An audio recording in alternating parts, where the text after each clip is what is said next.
Vamos a dar inicio a la clase de enterocolitis necrotizante. Mi nombre es María Olivia Lira Barriales, soy médico pediatra del Hospital Honorio Delgado en el servicio de neonatología. Así que bueno, vamos a empezar. En parte de la bibliografía solo le he puesto 3 puntos de bibliografía para que ahí tienen mucho que leer. Vamos a ver algo sobre enterocolitis. Esta es una patología muy seria, es una patología que puede traer mucha secuela, mucha mortalidad y morbilidad a los recién nacidos. Es una de las emergencias gastrointestinales más comunes del recién nacido y se trata de una necrosis isquémica de la mucosa intestinal. Hay una inflamación severa, una invasión por organismos entéricos formadores de gas que disecan la pared intestinal y llegan hasta el sistema venoso portal en muchas oportunidades.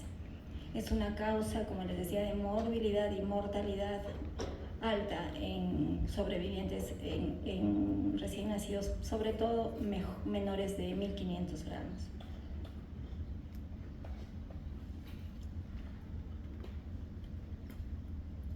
En cuanto a la patología, vemos que lo más importante es que hay una necrosis de la pared intestinal que puede ser solo mucosa o puede llegar hasta la perforación, o sea, atravesar todas las capas del intestino y llegar hasta la perforación. La localización más frecuente es la parte distal del intestino delgado y la parte proximal del colon, pero puede ser tomado cualquier parte del intestino en general. Macroscópicamente se caracteriza por marcada distensión, hemorragia y también hay una colección subserosa de gas que le decimos neumatosis. Eso sobre todo en el borde mesentérico. La necrosis gangrenosa y la perforación sobre todo ocurre en el borde antimesentérico. La curación conlleva secuelas muchas veces, engrosamiento de la pared, estenosis, o la misma perforación o adherencias, ¿no? Esta es una foto donde vemos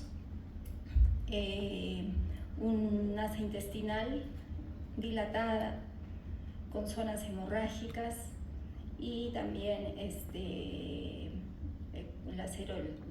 zonas donde solo la serosa está digamos íntegra, ¿no? Se nota que hay necrosis en la mucosa, hasta se logra ver el contenido interno del intestino desde un acto operatorio. Microscópicamente vamos a ver edema de la mucosa, hemorragia y necrosis en muchas oportunidades.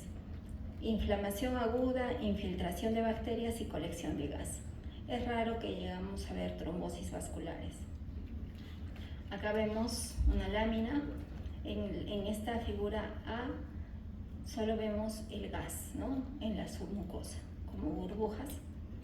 Pero aquí todavía digamos que es una enterocolitis leve, donde la mucosa todavía está conservada. Y la serosa también. En la lámina B, por el contrario, ya vemos una destrucción de la mucosa, la submucosa, la muscularis mucosae, y solo está indemne la serosa. Esta es una pieza ya de un paciente post-mortem, y se ve también acá en las zonas donde están las flechas que solo la serosa está indemne y incluso permite ver el contenido intestinal, ¿no? Porque es como una telita de cebolla que ha quedado después de toda la necrosis de la mucosa y submucosa. En cuanto a la fisiopatología, esta es una patología de prematuros. Bueno, no es, digamos, única en prematuros, también podemos ver en recién nacidos a término, pero es mucho más frecuente en prematuros, más del 90% de los casos. Y tiene una etiología multifactorial. Vamos a ver que está asociada a una inmadurez intestinal y también una inmadurez inmunológica, Hay factores desencadenantes, dentro de los que destaca la disbiosis, o sea, una alteración en la microbiota, y también una respuesta hiperinflamatoria. En cuanto a la inmadurez intestinal e inmunológica, vamos a ver la inmadurez intestinal. Sobre todo se va a caracterizar porque hay una barrera de mucina poco desarrollada. Hay una inmadurez de las uniones estrechas entre las células intestinales. Y eso conlleva a un aumento de la permeabilidad del intestino con penetración de bacterias, lo que le llamamos la translocación bacteriana. En cuanto a la inmadurez inmunológica, vamos a ver que estos pacientes se caracterizan porque hay deficiencia de inmunoglobulina secretoria, hay déficit de enzimas mucosales, por ejemplo, pepsina, proteasas, y también de otros agentes protectores como la defensina, la lactoferrina. Hay un aumento del pH gástrico y todo esto conlleva un sobrecrecimiento bacteriano. En cuanto a la inmadurez de la motilidad intestinal y la función, vamos a ver que se caracteriza sobre todo en estos pacientes porque hay una disminución de la motilidad. Y esto es muy característico de los prematuros. Ellos tienen un tránsito intestinal lento, un vaciamiento gástrico lento, y eso conlleva un aumento de la proliferación bacteriana y sobrecrecimiento. Aquí vemos un gráfico, una representación de lo que ocurre, ¿no?, en estos pacientitos, como les digo, muy característicamente los prematuros, una mucosa muy delgadita, o sea, una capa de mucina muy delgada, la unión entre las células es muy escasa y permite que las bacterias penetren fácilmente a la submucosa.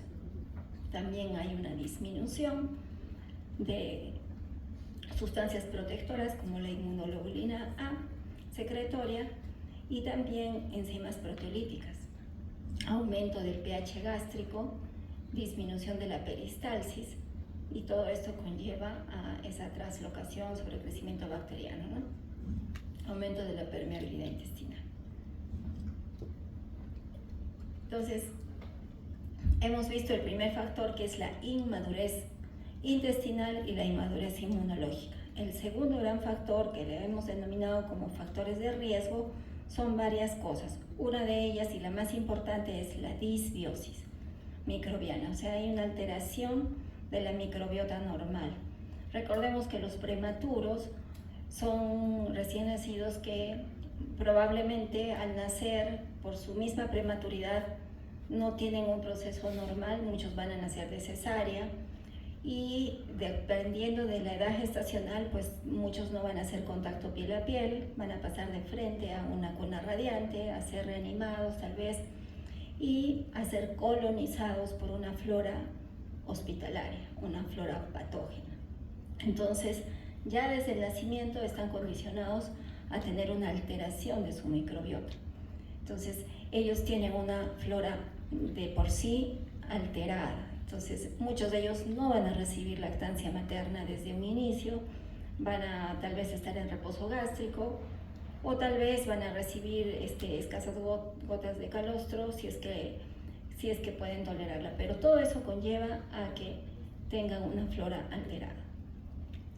También se ha visto que estos pacientes tienen factores de crecimiento epidérmicos o factor de crecimiento epidérmico disminuido, que tiene un efecto protector, y muchos de ellos van a recibir tratamiento antibiótico, porque tal vez tienen el antecedente de infección, han nacido de un RPM, coriomionitis, o tal vez en cuidados intensivos se van a infectar. Entonces, la mayoría reciben antibiótico. Y eso también es otro factor de riesgo para predisponer a la enterocolitis. La alimentación es otro factor importante. Más del 90% de los prematuros que hacen enterocolitis han recibido fórmula, y generalmente fórmula bovina, o sea, no leche materna, leche de vaca, ¿no? Las diferentes fórmulas. Entonces, ese es otro factor de riesgo muy importante, ¿no? La leche humana tiene un factor, por el contrario, protector. ¿Qué más? Medicaciones. ¿Qué medicación está asociada a la enterocolitis? Fórmulas hiperosmolares. Justamente, ¿a quién se le da las fórmulas hiperosmolares? A los prematuros. ¿Por qué? Porque no ganan peso, porque son bebés que han venido ya con muchos de ellos una baja de peso, no han recibido leche durante su estancia hospitalaria porque están inestables, están con NPT, están con antibióticos, están en ventilación mecánica, entonces todo eso hace que no ganen peso. Y finalmente, cuando ya pueden ser alimentados, pues hay una marcada desnutrición y muchos de ellos necesitan fórmulas hiperosmolares para recuperar peso, ¿no? Entonces, ¿por qué? Porque con una fórmula convencional o leche materna no es suficiente muchas veces. Entonces, son los pacientes que más riesgo tienen porque también fórmulas hiperosmolares están asociadas a enterocolitis. Otras sustancias, multivitaminas, el fenobarbital, agentes de contraste, a veces por diferentes exámenes que se les realizan, se les tiene que poner agentes de contraste, también tienen su riesgo. Y otro factor también son los antagonistas de los receptores H2, o sea, la ranitidina, ¿no? Muchos de estos bebés también están en reposo gástrico prolongado, a veces comienzan a presentar sangrado, ¿no? O el estrés mismo condiciona, entonces a veces se les pone este tipo de medicación, pero tiene riesgos, ¿no? Como estamos viendo. Por lo tanto, en lo reciente ya no se recomienda el uso de ranitidina, ¿no? Más es omeprazol, pero igual eso va a disminuir la acidez y va a condicionar, pero los estudios están más asociados a la ranitidina.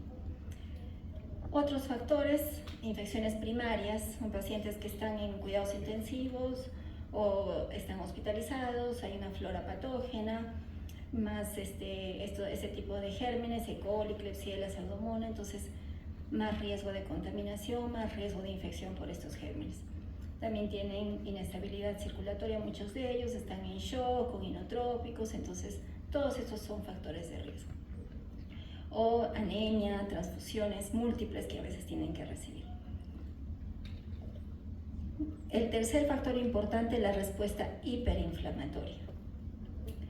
Estos recién nacidos, prematuros, generalmente tienen un sistema inmunológico inmaduro, sobre todo el que es mediado por anticuerpos. Entonces ellos más actúan con un sistema inmune innato. Y en estos casos se ha visto un aumento de este tipo de receptores TLR, sobre todo el tipo 4, que es un receptor que tiene una predisposición a unirse con los lipopolisacáridos de las bacterias gram negativas. Y esto induce mayor inflamación, citoquinas, injuria, aumento de la permeabilidad, aumento de células inflamatorias y necrosis celular. Otro factor importante que se ha visto en este tipo de pacientes es el factor activador plaquetario, que también está asociado a la inflamación, a la necrosis, a la hipertensión pulmonar, neutropenia, trombocitopenia. Y esto se ha visto que está elevado, sobre todo en pacientes que son alimentados con fórmula a base de leche de vaca. Son todas las fórmulas, ¿no? Las fórmulas infantiles, todas, casi todas son a base de leche de vaca. Entonces, esa es la fórmula que generalmente se les da cuando no pueden recibir o no tienen la facilidad de recibir lactancia materna. Por todo eso se recomienda siempre, de preferencia, leche materna, leche humana. La leche humana, por el contrario, tiene acetilhidrolasa, que es una sustancia que rompe el factor activador plaquetario, ¿no? Entonces, la leche humana tiene muchos factores protectores. Como vemos en esta lámina, en la parte A, ya hemos visto en una lámina anterior todos estos factores de riesgo que tienen los prematuros, y aquí vemos cómo la leche humana va a condicionar o va a ser un factor protector, ¿no?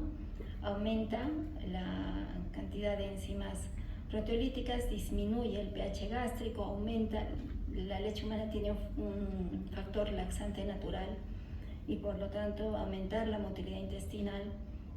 También tiene bacterias, ya es conocido que la leche no es estéril, tiene muchos gérmenes que son saprofitos, son buenos, son gérmenes que dan una flora normal y ayudan a estabilizar, ¿no?, la microbiota. También hay presencia de oligosacáridos, la acetilhidrolasa, y también tiene inmunoglobulina secretoria. Entonces tiene muchas cosas, muchos beneficios, por los cuales siempre debemos preferir leche materna, sobre todo en un prematuro. ¿Qué más? Otros factores: la corioamnionitis, que es una infección, ¿no?, en la madre, una resistencia vascular intestinal aumentada. Entonces todo esto, nuevamente otra lámina para explicar todo lo que ocurre en la enterocolitis, ¿no? La disbiosis microbiana, la inmadurez de las barreras intestinales, la inmadurez del sistema inmunológico, todo esto lleva a la necrosis, ¿no? Este es un intestino normal, con una cantidad de mucina normal, con inmunoglobulina secretoria, con las bacterias comensales normales. Todas estas protegen el intestino, pero acá, como vemos, hay poca inmunoglobulina secretoria, hay bacterias saprofitas escasas, más hay bacterias patógenas, y también la expresión de este receptor TLR4, ¿no? Entonces todo esto condiciona a que se rompa la barrera intestinal, se inflame y permita el ingreso de patógenos. Entonces, todo esto que hemos visto es lo que ocurre en un prematuro. Ahora, en el atérmino, como les decía, también se ha visto enterocolitis necrotizante. No es muy frecuente, menos del 10% de los casos de enterocolitis son en recién nacidos a término, pero sí se ha visto. Entonces, ¿a qué se ha asociado? No se sabe exactamente el mecanismo, porque un recién nacido a término no tiene inmadurez intestinal, no tiene inmadurez inmunológica, no tiene todos esos factores de riesgo que hemos visto, pero sí puede presentar enterocolitis. Entonces, se ha visto que en ellos un factor importante puede ser la falla de la oxigenación mesentérica, y esto se asocia a ciertos factores de riesgo. Por ejemplo, un bebé que haya nacido con un antecedente de asfixia o policitemia, o que tenga sepsis que conlleve a una hipotensión, o cardiopatías congénitas, enfermedades respiratorias, todo lo que lleve hipoxia mesentérica puede condicionar. Y siempre tiene que haber el factor de fórmula, ¿no? Una alimentación con fórmula láctea bovina es el otro factor de riesgo importante. En cuanto a la epidemiología, la incidencia es desconocida. Hay diferentes valores en cuanto a incidencia, pero en general los rangos van del 2% al 22%, dependiendo de la unidad de cuidados intensivos donde se haya llevado a cabo el estudio. El diagnóstico es un poco difícil cuando es en estadio 1, porque no hay una sintomatología tan florida, pero en el estadio 2 a 3, digamos que la incidencia es 1 a 3 por cada 1000 recién nacidos vivos. Como les dije, la mayoría son prematuros, y sobre todo menos de 1500 gramos y menos de 32 semanas. La incidencia global en estos bebés del 2 al 7.5, pero los rangos amplios, como les decía al inicio, del 2 al 22%. Mayor incidencia mientras menor edad gestacional y menor peso. Y es 5 veces más riesgoso en prematuros que son menores de 28 semanas y menores de 1 kilo. La mortalidad va del 15 al 30% en prematuros, pero puede llegar hasta el 54% en pacientes que llegan a tener estadio 3. El 10% o menos se da en recién nacidos a término que tengan algún factor de riesgo y que hayan ingerido leche no humana. En general, para que recuerden, factores de riesgo realmente: edad gestacional menor de 34 semanas, recién nacido de muy bajo peso, menos de 1500 gramos, una edad corregida de 31 a 36 semanas, alimentación excesiva o volúmenes incrementados muy rápidamente, por eso es que en los prematuros se aumenta poco a poco, el uso de fórmulas hipertónicas, el haber nacido de cesárea, la ingesta materna de ciertas drogas, por ejemplo la cocaína, embarazo múltiple, hemorragia materna, RPM, presentación pelviana, bajo peso para la edad gestacional, poliglobulia, hiperviscosidad. Este es un factor de riesgo importante cuando hay policitemia, ¿no? Este año hemos visto un recién nacido con síndrome Down que ha hecho una necrosis de todo el intestino. Creo que solo le ha quedado un poco de colon. Todo el intestino se ha necrosado por policitemia. Nació en Zamácola, no fue referido rápidamente, lo refirieron después de 24 horas, le habían dado leche, fórmula, y a pesar de que se hizo la exsanguínea transfusión parcial, la evolución fue mala y se necrosó todo el intestino. Entonces hay que tener mucho cuidado con esa patología. Otra patología importante, la persistencia del conducto arterioso, sobre todo cuando es grande y es hemodinámicamente significativa y no está tratada. Esto sobre todo se ve en recién nacidos prematuros, pero también a veces en otros bebés, como por ejemplo los niños con síndrome Down. Otras patologías o factores de riesgo, apneas recurrentes porque llevan a hipoxia, una exsanguínea transfusión complicada o dificultad respiratoria, shock, o el mismo hecho de canalizar la arteria o vena umbilical puede tener ese riesgo, ¿no? Y también cuando hay otros recién nacidos con enterocolitis en la unidad de cuidados intensivos, mucho cuidado, porque el germen está ahí y puede presentarse en otros bebés también. ¿Qué más? El cuadro clínico. Generalmente se da en un recién nacido prematuro que ha estado evolucionando favorablemente y generalmente está saludable y se está alimentando, porque uno de los requisitos para que se dé la enterocolitis es que haya recibido alimento. Entonces, para darle alimento a un prematuro es que ese prematuro ha estado evolucionando favorablemente, porque no le damos a uno que está inestable, que está chocado, que está... No, entonces ese prematuro probablemente ha estado evolucionando favorablemente, le hemos dado leche, fórmula tal vez, y se presenta el cuadro. Entonces, ¿cuál es el signo más frecuente? La intolerancia alimentaria. El inicio en los prematuros generalmente es insidioso.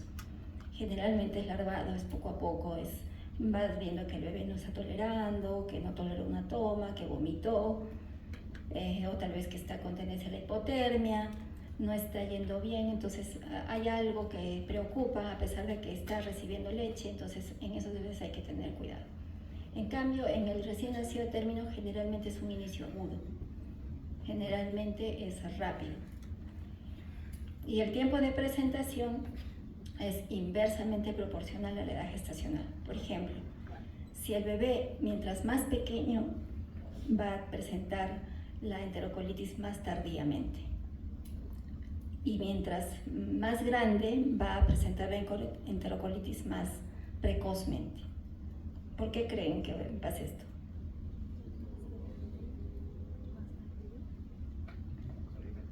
¿Alguien tiene una idea?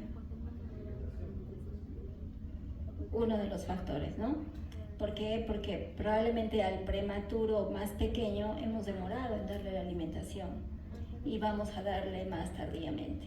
Tal vez a las 2 semanas, vamos a intentar, vamos a progresar y ya cuando tiene un buen volumen, generalmente es a la 3ª semana y es cuando se presenta el problema, ¿no? En cambio, en un prematuro más grande probablemente vamos a empezar la alimentación precozmente, ¿no? Y en un término con más razón. Una foto de una distensión de un bebé con enterocolitis. En resumen, el cuadro clínico da 2 tipos de síntomas: síntomas gastrointestinales y síntomas sistémicos. Los gastrointestinales, o los signos gastrointestinales: distensión abdominal. Antes se hablaba de una triada, la triada clásica de la enterocolitis: distensión, vómitos biliosos y deposiciones con sangre, ¿no? Esa era la triada que siempre se hablaba de la enterocolitis necrotizante. Y es cierto, ¿no? Pero también puede haber otro tipo de síntomas. Acá vemos distensión, intolerancia alimentaria, vaciamiento gástrico tardío, vómitos, sangre oculta en heces, o a veces macroscópica también. Cambio del patrón de evacuaciones, puede haber diarrea, masa abdominal. Y en cuanto a los síntomas sistémicos, como cualquier sepsis, letargia, apnea, dificultad respiratoria, inestabilidad térmica, evolución tórpida, acidosis metabólica o respiratoria, disglicemias, trastornos vasomotores, shock, coagulación intravascular, hemocultivos positivos, todo eso se puede presentar. El diagnóstico se basa en el cuadro clínico, en un punto de vista radiológico. Recientemente se está usando también ecografía para hacer el diagnóstico, análisis de laboratorio y bueno, anatomía patológica cuando se puede entrar a sala de operaciones o se tiene que entrar y se puede sacar una muestra.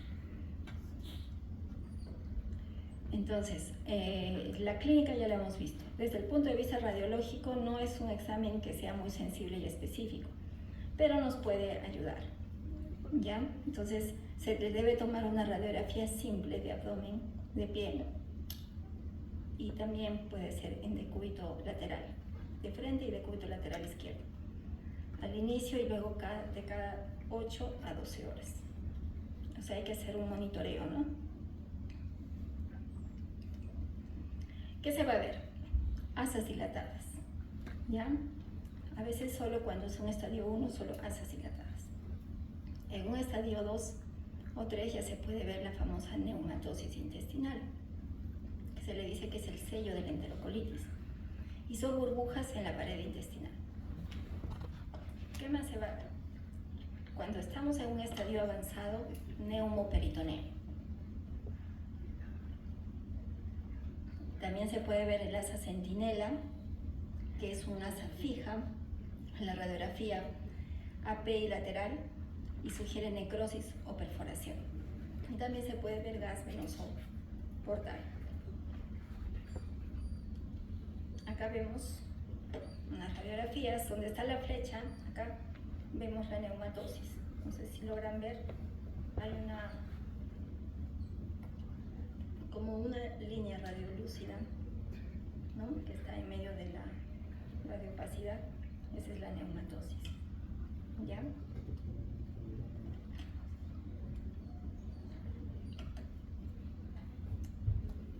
Es como el asa centinela. Aquí vemos en un estadio ya más avanzado. ¿Qué ven acá? ¿Qué es esto? ¿Sí? Neumoperitoneo, ¿no? Acá ha habido una perforación. Hay un neumoperitoneo. Acá otro neumoperitoneo, ¿no? Eso ya nos indica que tienen que entrar a sala de operaciones de emergencia. Un examen reciente es la ecografía. La ecografía se está usando últimamente en neonatología en muchas cosas. Ecografía pulmonar, antes era solo cerebral. Ahora pulmonar, también ecografía intestinal, para hacer el diagnóstico de ese tipo de patología. El ecodoppler es una visión dinámica, nos permite visualizar el grosor de la pared, la peristalsis y la perfusión. La desventaja es que no siempre se puede contar con el ecógrafo y no hay tal vez la disponibilidad del personal las 24 horas al día. ¿Qué se va a ver en la ecografía? Cambios en el grosor de la pared intestinal. Si está engrosado, habla de una inflamación. Y si está adelgazado, de necrosis. Entonces, hay un aumento de la ecogenicidad, nos habla de la inflamación, del aumento de la perfusión. También podemos ver la neumatosis y esa nos ayuda a diferenciar si el gas está en la pared intestinal o está en las heces, ¿no? El ecodoppler nos ayuda a ver la perfusión de la pared intestinal y también nos permite ver si hay ascitis o aire, ¿no? Entonces, aquí vemos la imagen de un intestino necrosado, ¿no? Y en el ecodoppler hay un aumento de la perfusión, ¿no? Este es un intestino normal. una vascularidad normal. Cuando estamos, digamos, en un estadio 1 de la enterocolitis, va a haber aumento de la perfusión. Entonces vemos un aumento del grosor. Conforme va avanzando la enterocolitis, se hace más grave, en vez de ver el aumento del grosor, se va a ver una disminución del grosor. Y finalmente ya queda sin nada de vascularidad, cuando ya hay un riesgo de perforación, cuando está necrosado. Desde el punto de vista laboratorial, ¿qué vamos a pedir? Vamos a pedir como una sepsis hemograma, vamos a ver neutropenia absoluta, leucocitos menos de 1500, trombocitopenia. Todo esto se correlaciona con necrosis y enfermedad severa. También se ve una alteración del perfil de la coagulación, TP, TPT prolongado, fibrinógeno disminuido, dímero D elevado. Un perfil bioquímico, vamos a ver una acidosis metabólica, hiponatremia, también puede haber hiperglicemia, ¿no? Y en el AGA podemos ver compromiso respiratorio y aumento del lactato. Vamos a pedir cultivos, ¿no? Ya sea durante el acto operatorio o también hemocultivo. Y el examen de heces no es muy útil, tal vez al inicio para ver si hay sangre oculta en heces, pero ya cuando la enfermedad está avanzada no es tan útil. Hay ciertos marcadores, como vemos acá, que están en estudio. Algunos son en heces, pero no contamos, ¿no? Estos son estudios que se están haciendo en investigación, ¿no? Pero no contamos aquí con esos estudios. Finalmente, acá tenemos los criterios de Bell, ya habrán escuchado, no sé, pero estos son los criterios que se usan para darle estadiaje a la enterocolitis necrotizante. Entonces tenemos el estadio 1, que es cuando hay sospecha de enterocolitis, estadio 2 cuando ya está confirmada y estadio 3 cuando está avanzada. Entonces en el estadio 1 los signos sistémicos son inespecíficos, puede haber inestabilidad de la temperatura, puede haber apnea, bradicardia, letargia. En los signos abdominales, distensión abdominal, vómitos, sangre oculta, la tríada clásica, distensión abdominal, vómitos biliosos y sangre oculta en heces. Y la radiografía puede haber solo dilatación de haces. Cuando el estadio es 1B, la diferencia con el 1A es que la sangre va a ser macroscópicamente visible. En el 1A solo es sangre oculta en heces, en el 1B ya se puede evidenciar macroscópicamente y todo lo demás es igual.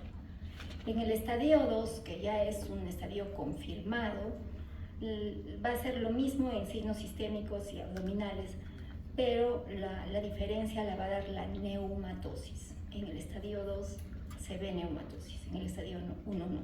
Entonces, cuando ya vemos neumatosis, estamos confirmando la enterocolitis, ¿ya? Es un estadio 2A. Y 2B, cuando hay neumatosis, todo lo anterior y además puede haber ascitis. El estadio 3 ya es un estadio avanzado. Los signos sistémicos son mucho mayores, hay hipotensión, shock, coagulación intravascular diseminada y a nivel abdominal hay signos peritoneales, ¿no? Hay una marcada distensión y sensibilidad abdominal y puede persistir la ascitis.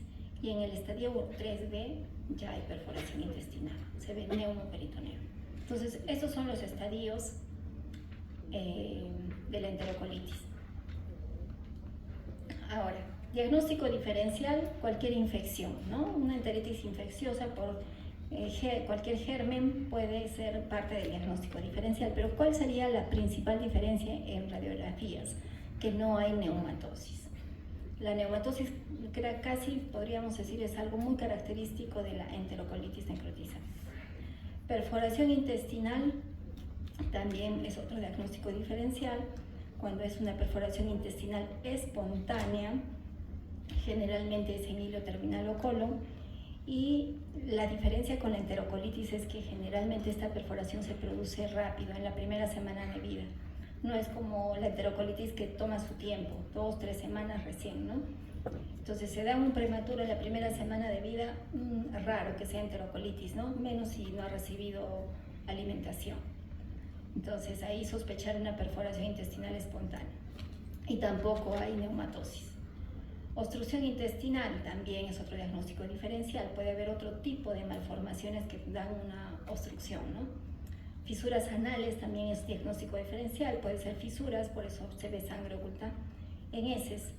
Apendicitis neonatal rarísimo, ¿no? Raro, pero es parte del diagnóstico diferencial. Sepsis, todas las sepsis son diagnóstico diferencial. Y otra patología cada vez más frecuente, la alergia a la proteína de leche de vaca.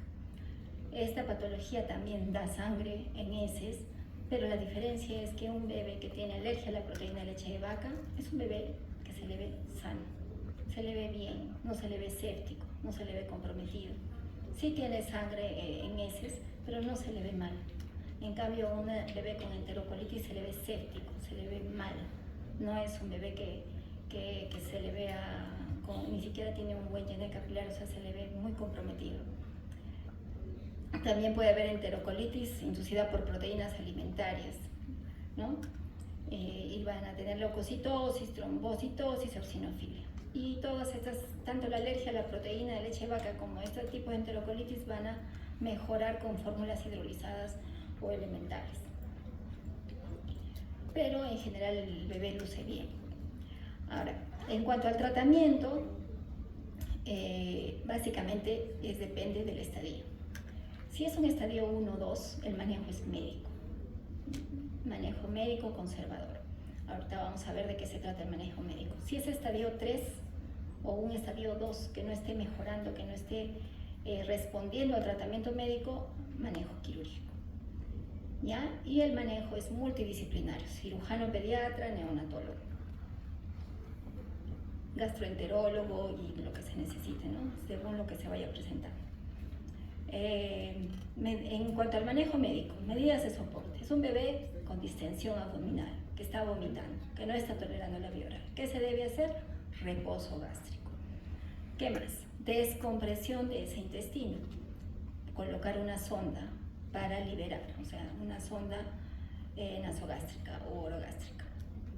¿Qué más? Pero no vamos a permitir que se desnutra. NPT, nutrición parenteral total. Para eso requiere un catéter venoso central. Y también hidratación parenteral, porque probablemente va a ser tercer espacio. Entonces, una adecuada hidratación, o sea, reponer las pérdidas por tercer espacio. Soporte respiratorio muchas veces, llegan a UCI, llegan a ventilación mecánica, a shock, requieren inotrópicos, entonces todo ese soporte también es parte del manejo médico.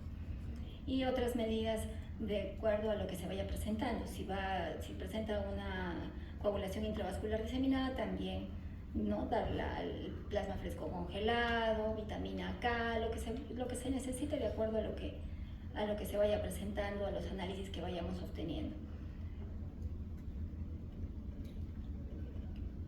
Después, terapia antibiótica. Es otro pilar del tratamiento de enterocolitis. Recordemos que hay una infección, hay una disbiosis, hay gérmenes patógenos, entonces tenemos que dar un tratamiento antibiótico. Al inicio, cuando todavía no tenemos resultados de cultivos, probablemente nuestro tratamiento empírico. Ampicilina, gentamicina y un antibiótico para anaerobios, como por ejemplo el metronidazol.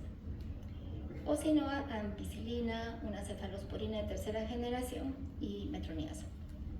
Otros antibióticos, piperacilina, tazobactam o meropene. Y bueno, si hay además una infección micótica, tratarla, anfotericina, fluconazol, dependiendo. Y la duración va a depender del estadio. Si es un estadio 1, que solo es una sospecha, probablemente hasta que veamos una mejoría clínica, tal vez un mínimo una semana, ¿no? Un estadio 2, probablemente más tiempo, 10 a 14 días, dependiendo de la evolución. Y monitorear la respuesta. Un bebé que le diagnostiquemos enterocolitis no debemos olvidarlo, debemos examinarlo cada 2 horas, cada 3 horas, porque la evolución va cambiando. Ya nos ha pasado muchas veces que dejamos a un paciente con sospecha de enterocolitis y que en la guardia lo dejamos supuestamente estable porque lo examinamos a mediodía y estaba relativamente estable con su distensión, pero entregamos la guardia y el que entra a la guardia a las 8 de la noche le toma una radiografía y está perforado. Entonces, ¿qué pasó? Pasaron 6 horas que nadie examinó a ese paciente porque para que esté perforado probablemente la distensión era mayor y también ya no había ruidos hidroaéreos. Entonces, el examen físico tiene que ser frecuente. Un paciente con enterocolitis es un paciente grave que puede evolucionar rápidamente y fallecer, ¿no? Es un cuadro muy aparatoso y rápido y va cambiando con las horas. Entonces hay que ver funciones vitales, cambios sugestivos de perforación, un cambio de coloración en la pared abdominal, ya sea eritematosa o violácea, distensión marcada, sensibilidad incrementada. Monitoreo laboratorial también, no es que ya le hice y está bien el hemograma y los tiempos están bien, no, eso fue hace 12 horas máximo, a las 12 horas le vuelvo a hacer un control. Entonces, porque todo va cambiando. Entonces, neutropenia, buscar trombocitopenia, porque muchas veces necesitan transfusión de plaquetas, buscar hiponatremia, si hay acidosis y también el control de la glucosa, ¿no? Entonces, todo eso debe ser monitorizado. Y también las imágenes radiológicas que hemos dicho. En cuanto a radiografías, pues un estadio 1 va a ser una radiografía normal o leve dilatación de asas intestinales. Un estadio 2, en el estadio 2A ya hay neumatosis, hemos dicho, y en el estadio 2B neumatosis más ascitis. En el estadio 3 hay ascitis, tal vez en mayor cuantía, y el estadio 3B ya hay neumoperitoneo. Entonces, la radiografía nos ayuda para ver en qué estadio estamos también. Y la ecografía es un estudio dinámico donde vamos a ver sobre todo, como hemos dicho, el grosor y la perfusión de la pared intestinal. En cuanto al manejo quirúrgico, bueno, eso ya compete al gastroenterólogo, al cirujano pediatra, pero depende también, ¿no?, del deterioro. Hay que estar siempre pendiente. Un paciente que ya uno le diagnostica enterocolitis necrotizante, así no esté para entrar a sala en ese momento, ya hay que hacer una interconsulta de cirugía pediátrica. El cirujano debe estar enterado de que hay un paciente con enterocolitis, que probablemente esté en estadio 1 o 2, pero debe estar pendiente. Y probablemente va a venir todos los días a ver ese paciente, porque como les digo, ese paciente en cualquier momento puede evolucionar tórpidamente y entrar a sala. Entonces, paciente con diagnóstico de enterocolitis se hace interconsulta cirugía pediátrica de inicio. Factores de riesgo para desarrollar enterocolitis que requieren intervención: menor edad gestacional. Mientras más pequeño, más severo el problema. Que no haya usado corticoides prenatales. Que la enterocolitis sea de inicio temprano, o sea, haya aparecido precozmente, y el bicarbonato bajo. Otros signos que no están acá son una trombocitopenia severa y también una hiponatremia severa, que se asocian a mayores intervenciones quirúrgicas. Y se debe hacer una laparotomía exploratoria o un drenaje peritoneal primario. Personalmente lo que he visto acá más en nuestra ciudad, laparotomía exploratoria, ¿ya?, para todos los bebés que entran con enterocolitis. ¿Qué complicaciones pueden haber? Infecciosas, ¿no? Es una sepsis. Puede haber coagulación intravascular diseminada, shock, cardiovasculares, problemas respiratorios, metabólicos, acidosis, problemas gastrointestinales tardíos. Ya salió del problema agudo. ¿Qué secuelas va a tener? Estenosis. Ese intestino que está inflamado va a dos caminos: o se estenosa o se perfora.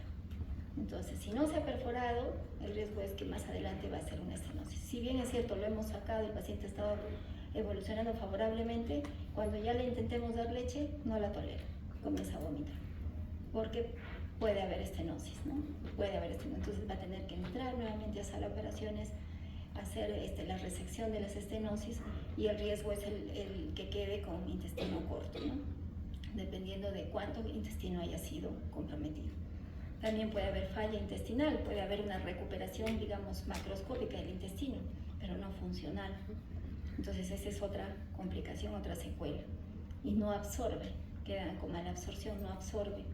Entonces, realmente un paciente con enterocolitis tiene un camino muy largo que recorrer, si es que sale con vida, ¿no? ¿Qué secuelas a largo plazo? Falla en el crecimiento, ¿no? Como ese bebé ha estado tal vez 1 o 2 meses con NPT, no ha crecido, no ha ganado peso como debe ser, ha estado desnutrido, tiene más riesgo de enfermedad metabólica ósea, de anemia, de problemas más adelante en su crecimiento, fracturas patológicas por enfermedad metabólica ósea. Entonces son pacientes que que jalan la enterocolitis mucho tiempo, muchos años. Falla en su neurodesarrollo. Si bien es cierto el problema ha sido intestinal, pero es tan severa la inflamación que libera sustancias inflamatorias que pueden también causar daño neurológico. Entonces esos bebés tienen riesgos. Y no solo eso, son generalmente prematuros, que de por sí ya tienen el riesgo de tener una alteración en su neurodesarrollo más adelante. Entonces, también pueden tener desórdenes gastrointestinales funcionales, ¿no? Estreñimiento crónico. La mortalidad en el estadio 2 a 3, 23%, pero pueden ir hasta el 54%, les dije. Y en los pacientes que entran a sala, una mortalidad de 40%. En el prematuro extremo, 51%. Y en el a término, 11%. Prevención. Algo que ha mejorado muchísimo, digamos, el pronóstico de estos bebés es el uso de los corticoides prenatales. Por eso es que cuando se tiene el riesgo de que vayan a ser un bebé prematuro, se debe usar corticoides prenatales. No solo por la membrana hialina que va a favorecer para que no se desarrolle, sino también por este tipo de patología. ¿Qué otro factor protector o de prevención? Leche humana, leche humana. Ya hemos visto todos los beneficios.